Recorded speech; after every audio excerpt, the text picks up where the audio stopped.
नमस्कार दोस्तों। आज विजयादशमी है, तो आपको ये विजयादशमी के ऊपर मेरी बहुत बहुत शुभकामना।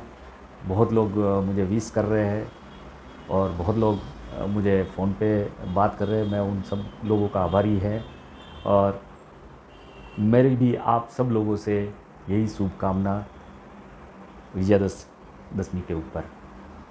तो दोस्तों, सब लोग बोलते हैं कि आज के दिन सत्य की असत्य के ऊपर विजय हुई, धर्म की अधर्म के ऊपर विजय हुई। तो मैं थोड़ा मेरा एक्सपीरियंस भी इसमें शेयर करना चाहूँगा। देखिए, मैं एक कंपनी में था जहाँ एज ए सीईओ मैं काम कर रहा था।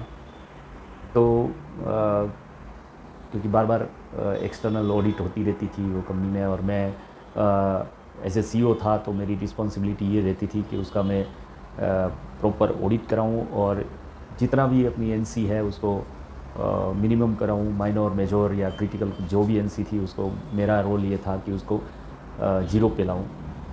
और वो कंपनी में ये सब ऑडिटें इतना प्राइम रखती थी कि वो ऑडिट के रिपोर्ट सब जो हमारी बोर्ड मीटिंगें होती थी उसमें ये डिस्कस होता था।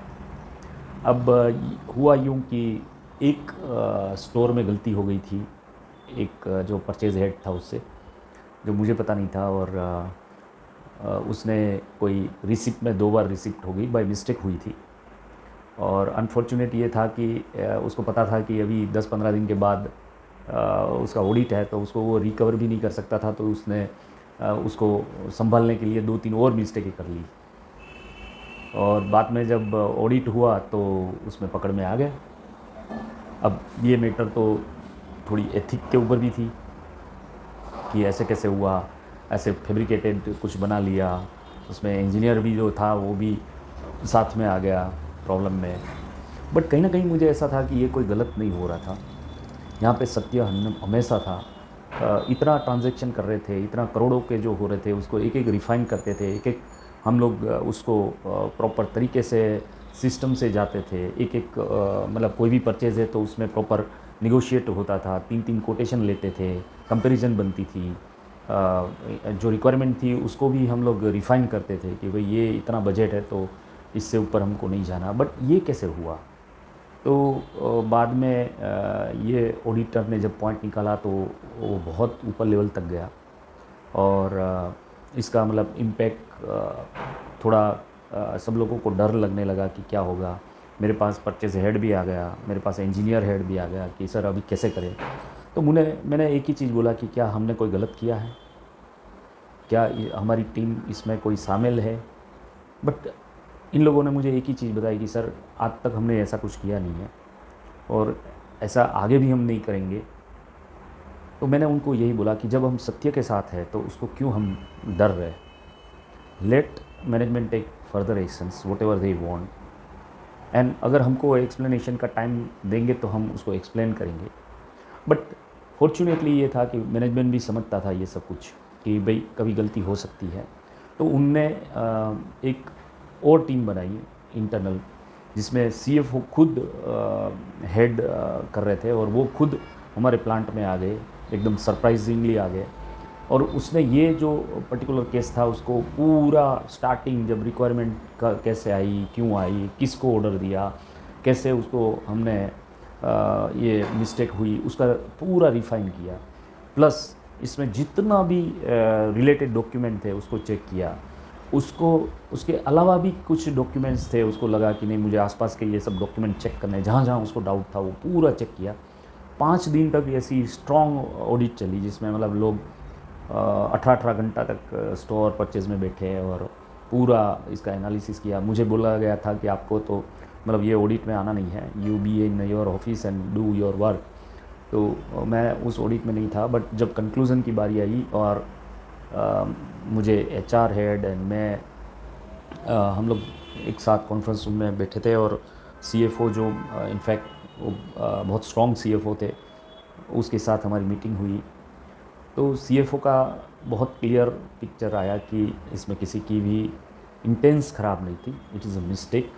एंड इसमें जितने भी लोग इसमें काम किया है और जो भी किया है उसमें प्योरली एक मिस्टेक थी। वो मिस्टेक को छुपाने के लिए शायद ये हो सकता है कि इसको दूसरी बार की, तो इसमें मतलब ऐसा नहीं है कि कुछ भी हम लोग गलत कर रहे हैं।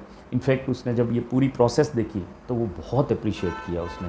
उसने मैनेजमेंट को भी ये रिपोर्ट दे दिया कि भाई इसमें तो कहीं भी गलती मतलब जो एक ट्रांजैक्शन में जो गलती हुई है वो कोई इंटेंशनली नहीं थी, इसमें किसी के कोई ख़राब ये नहीं था इंटेंस, बट यस मिस्टेक ज़रूर हुई है, उसको और हम इम्प्रूव करेंगे। बट जो बाकी की उसने प्रोसेस देखी और उसने समझा तो उसने बहुत अप्रिशिएट किया।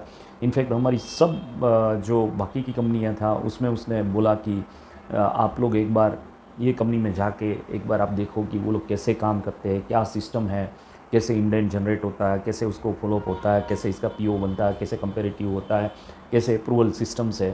तो उन इनफैक्ट हम लोगों को तो ये था कि क्या नेगेटिव होगा, कैसे होगा, थोड़ा बैक ऑफ माइंड आदमी हिल जाता है। तो बट एक कॉन्फिडेंस 100% था कि जब हमने गलती नहीं किया है तो हम क्यों डर रहे हैं। और बाद में जब उसने अच्छा रिपोर्ट दिया फिर मैनेजमेंट ने मुझे फ़ोन किया कि आप लोगों की टीम ने बहुत अच्छा किया है, एक कोई गलती हुई है तो वी अंडरस्टैंड दैट, एंड अगर आपको ऐसा लग रहा है कि ये ऑडिटर ने कुछ गलत किया है तो आप हमको बता सकते हो। एंड अगर आपको लगता है कि इंटरनल जो सालों से ये एक ऑडिटर हमारा काम कर रहा है 15 से 20 साल, अगर आपको ऐसा लग रहा है कि उसके ऊपर कुछ एक्शन लेना चाहिए, जब आपने बोला था कि ये मिस्टेक है तो आप ले सकते हो। बट मैंने बोला नहीं, कोई अगर मेरी ऐसी कोई गलती निकालता है जिसमें मेरा इम्प्रूवमेंट का चांस है तो मैं उसमें कोई एक्शन लेना नहीं चाहता हूँ। बट यस जब बाकी के परचेज हेड, इंजीनियरिंग हेड के साथ मेरी मीटिंग हुई तो मैंने देखा कि मैंने उनको यही बोला कि सत्य हमेशा जीतता है।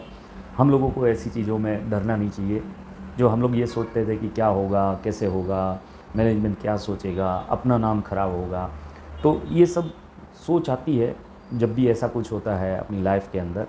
बट मैं जहाँ तक मानता हूँ तब तक सत्य के साथ अगर आप जुड़े हो तो आपको कोई डरने का ज़रूरत नहीं है, धर्म के साथ आप जुड़े हो तो आपको डरने का ज़रूरत नहीं है। ऐसा काफ़ी एक्सपीरियंस होता है। लेकिन सत्य और असत्य जो चीज़ है वो कभी कभी एक फ़ाइन लाइन है उसके बीच में, तो ये ज़रूरी होता है कि हम लोग उसको समझें। जैसे मैं एक एग्ज़ाम्पल देना चाहता हूँ था कि एक संत महात्मा थे, वो एक उसने एक डिसाइड किया था कि मैं सत्य ही बोलूँगा और हिंसा नहीं करूँगा।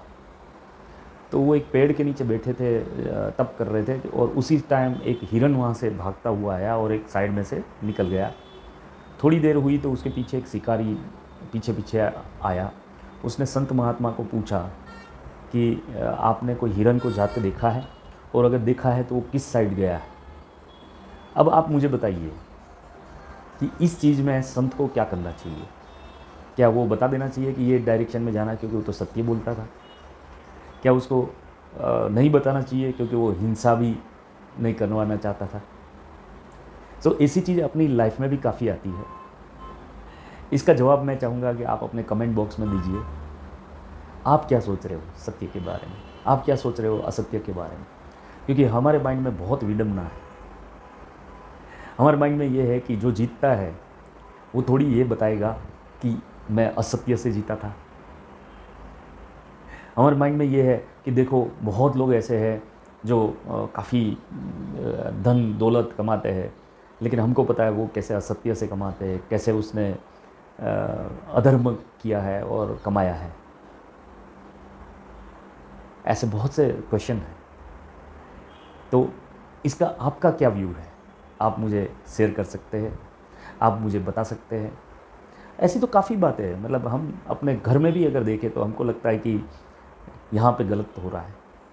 मेरा भाई, मेरा बहन, मेरे पापा, मेरे मम्मी ये गलत कर रहे हैं, ये असत्य के साथ है। क्या आपको ऐसा लगता है? क्या आपको ऐसा लगता है कि मेरे फ्रेंड, मेरे ऑफिस, मेरे बॉस गलत है, असत्य के साथ है, अधर्म के साथ है?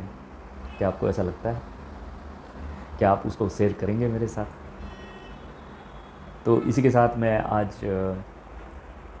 आज के दिन पर्टिकुलर जहाँ पे सत्य की असत्य के ऊपर जीत हुई, धर्म की अधर्म के ऊपर जीत हुई है, उस दिन पे आप सब लोगों को मेरी और मेरे दिल में जो बैठे हुए भगवान की तरफ से शुभकामना, और आप अपना विचार मुझे शेयर कर सकते हैं। Thank you very much. नमस्कार।